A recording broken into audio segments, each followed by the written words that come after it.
Hey, my name is Hannah, so this happened to me last week and I still can't sleep properly. I work at this grocery store and was heading home after my shift.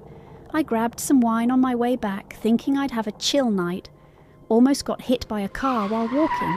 Scared the hell out of me, but I survived. When I got to my place, something weird happened. My neighbour, this guy who never talks to anyone, was just standing in his yard and waved at me. Super creepy, because he's lived there for like 2 years and never even looked my way before.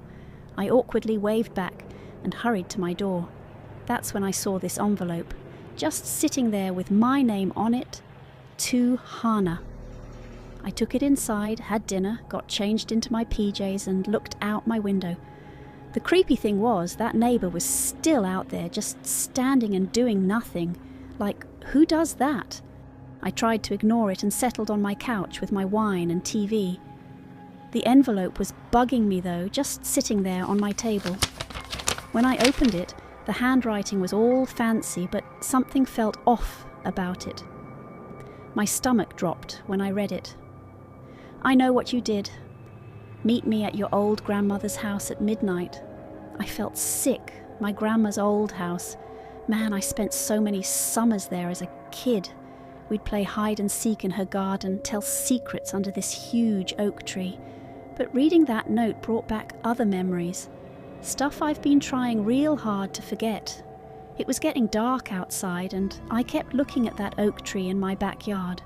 Part of me thought this was just some stupid prank, but deep down I knew it wasn't. At 11:55 I grabbed my car keys, said a quick prayer because I was freaking terrified, and drove to my grandma's old place. The house looked different at night, smaller, darker. I sat in my car for a minute, my hands shaking on the steering wheel. The porch light was on, which was impossible because no one had lived here for years. That's when I noticed the door was slightly open.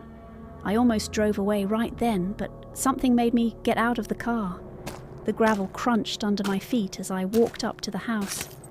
Inside, everything was exactly how we left it years ago. The furniture, the pictures, even Grandma's old blanket on the couch. Then I heard footsteps upstairs. "Hello?" I called out, my voice shaking. No answer. I went up the stairs, each step creaking under my weight. The upstairs hallway was dark except for a light coming from Grandma's old room.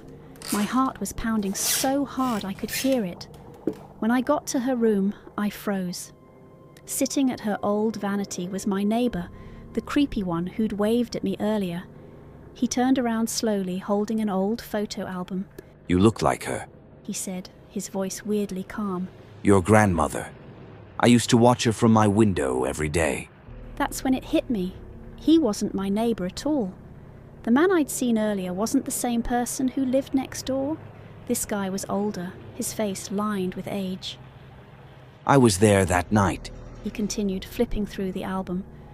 "when you fought with her, when she fell down those stairs." I couldn't breathe. Nobody knew about that night. I'd convinced myself it was an accident, that I hadn't pushed her, that I hadn't run away and left her there. "The police ruled it an accident," he said, standing up. "but I saw everything from my window across the street. I've been watching you ever since, waiting for the right moment."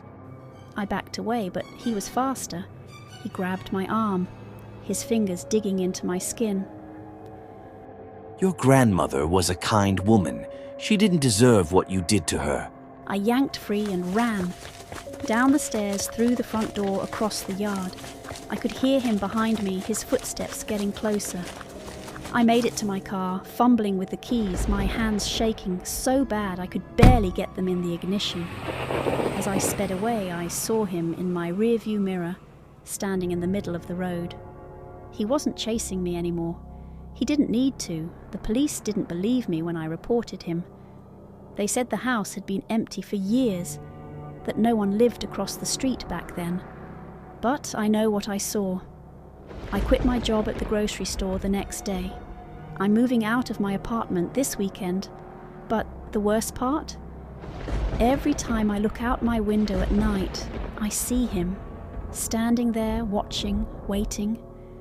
I know now that some secrets don't stay buried forever. Sometimes they follow you home, and when they catch up, there's nowhere left to hide. The scariest part. I checked the county records yesterday. The man who lived across from my grandmother's house died 15 years ago. But I know what I saw. I know he was there. And I know he's still watching. Found another envelope on my doorstep. I haven't opened it yet. I don't think I will.